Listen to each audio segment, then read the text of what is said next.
asosasyon. Tanong ko lang ma'am kasi ma'am, ano ma'am eh. Para malaman namin ba kung anong... Kaya continuation tayo ng ating clearing operation with MMDA SCOG, headed by Sir Richard Apoderado. Assistant Team Leader, Sir Richard Dan. Sama rin po natin ang MMDA Task Force Special Operations, headed by Chief Joey Furio.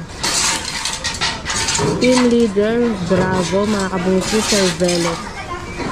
And napasok na nga po yung mga obstruction ni ate. Hindi namin po kayo mabibigyan ng warning po kasi ito talaga trabaho po namin talaga ito ma'am. Hindi, kung gagawin yun no ma'am, buti nga tulungan namin kayo. Kayo na lang po mag-linis po. Kaya naman namin yan ipahagod sa truck. Ay, kumain nga kami pwede ma'am.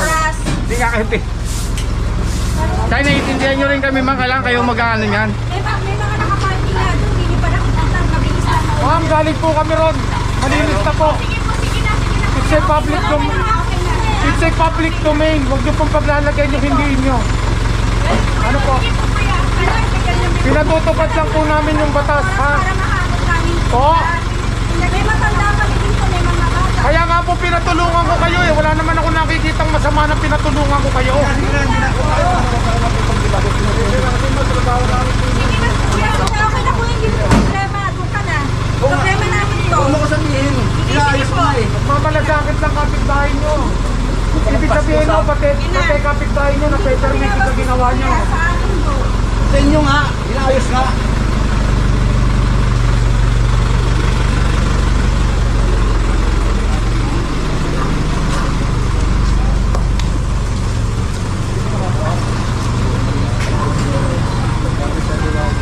Continuation tayo mga kabungsi. Dahil nga si ate nga, pinasok na nga yung mga obstruction. Tinulungan na nga po ng ating MMJ na ipasok ang obstruction. And abiso, hindi po nagbibigay ng abiso ang ating hearing team na sasabihan na darating para lang mag-alis nga po ng obstruction.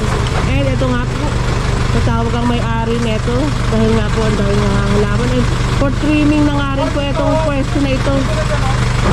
Sabihan nyo na yan dito sa taas. Ito, dito na nga lang rin ito ilalagay dahil naman po walang lumalabas sa may-ari.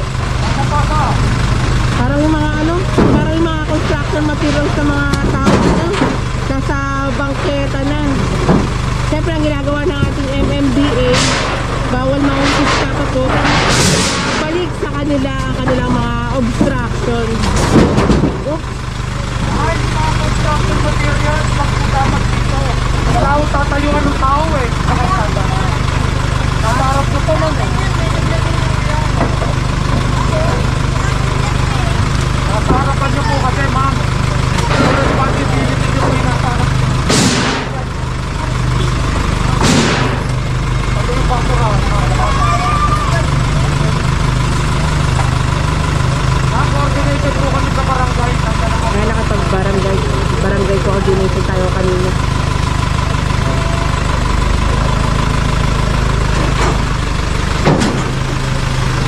And dito tayo mga kabungsis, may kasama rin tayong tow truck again para mag-tow ng mga obstruction ng mga sasakyan.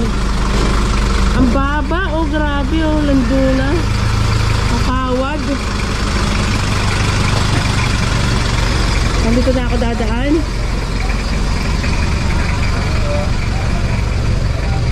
Ang pinapakita ko lang yung kawad po dito kasi minsan iba na gumagawa, puro gawa lang ng gawa, hindi nagtatanggal ng mga kahit na sira na hindi na napapakinabangan yung mga kawad na yun.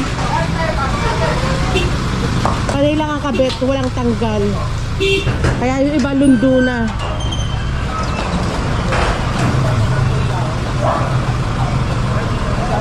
Sir! Itong gram. Pinapapasok nila kuya dyan. Sayang pa ito, sikat dito eh. Ano yan? Alam yung bakit kasi sa bakit. Alayo naman ng drum ni kuya. Nilagyan namin ng mga dahon. Ng dahon? Mangga at saka... Akala ko tubig. Okay, hindi pala. Lupa pala. Gawin lupa. Para saan yan? Sa mga halaman sa taas. Sa mga lamang po. Kala ko may lamang tubig. Pero ang bigat yan. Di ba pwede ka lang? Kaiga? Sa kabila. Tulungan na lang. Tulungan na. Sige. Pansin nyo nito. Ay, baba mo kayo kung mapag-ulo lang. Yan.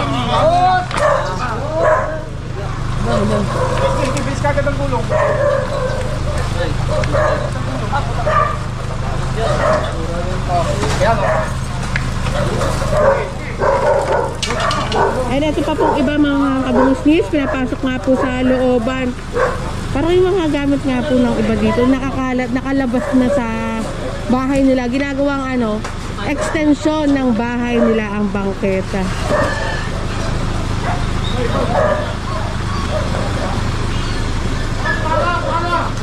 Ito pa, meron dito mga, hindi ko alam kung kulungan ng aso. Tignan muna natin.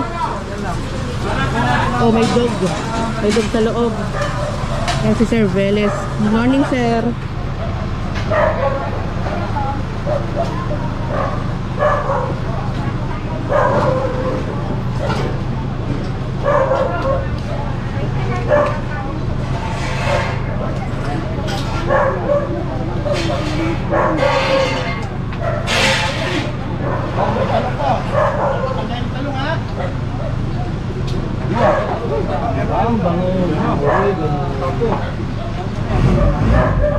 May awyak.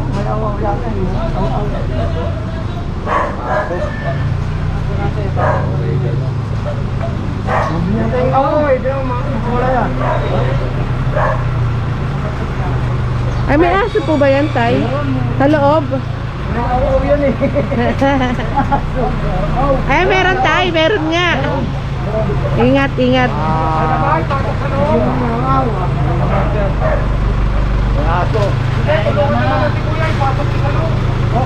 May aw-aw.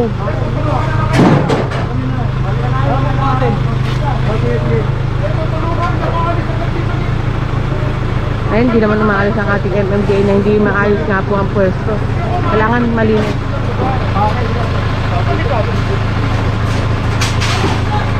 Kailangan malinis nga po kapag ang ating MMDA ang nag-clearing.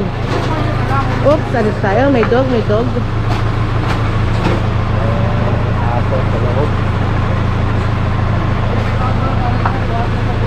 Ba't kaya yung mga aso nilalagay sa labas, no? Dapat yung aso alaga eh. Hindi bantay sa labas para sa akin mga kabungis ka.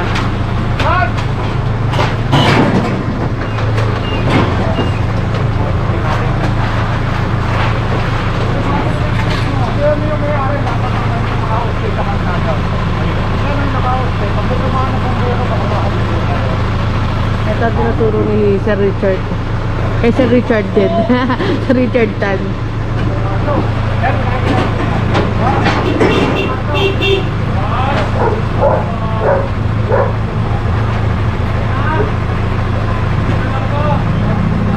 May nakalagay naman dito, aso mo, itali mo, dumi ng aso mo.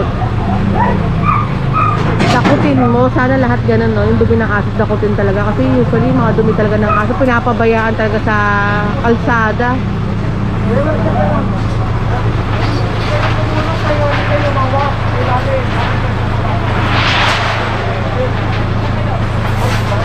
Ayan, winawalis naman po ni boss itong mga basura po dito.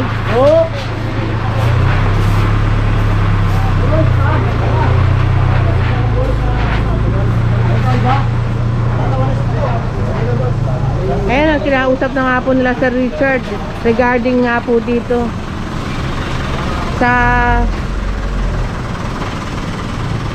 mga Pag may bumbero, mahihirapan pumasok po.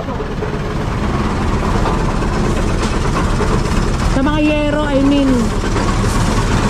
Usip tayo.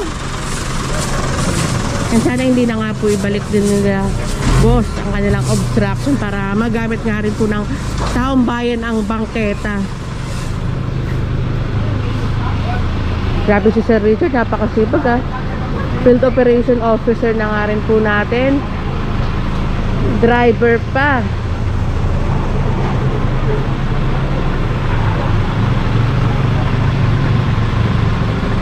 Ayan yung mga sasakyan nga po, bahala na ang ating MMDA TFSO.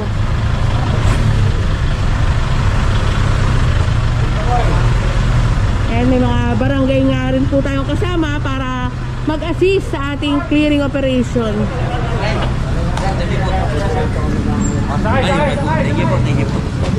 Thank you, sir. Salamat po.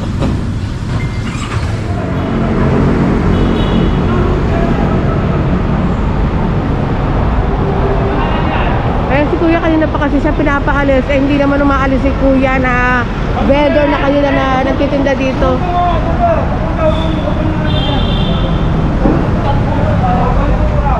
Bago ba yan? Kunin mo na. Alisin mo na yan dito.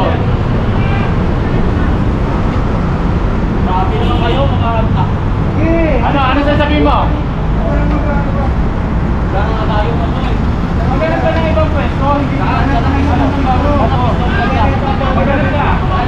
Kaya nga maghanap ka. Hindi kami magbibigay sa'yo. Grabe naman kayo. Wala na tayo maghanap ka na lang. Grabe naman kayo. Wala na tayo ng buhay.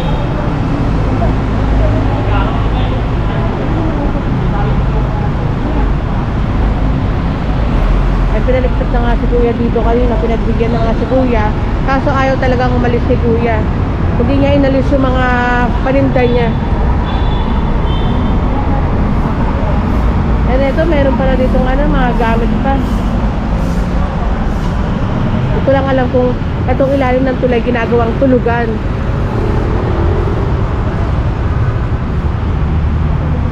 And lahat tayo mga kabungkis with MMDA scope. Headed by Sir Richard Apoderado.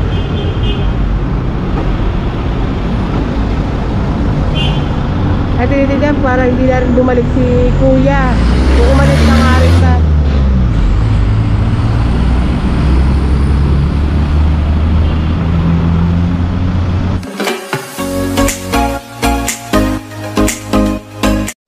I don't wanna fall in love. I just wanna have some fun.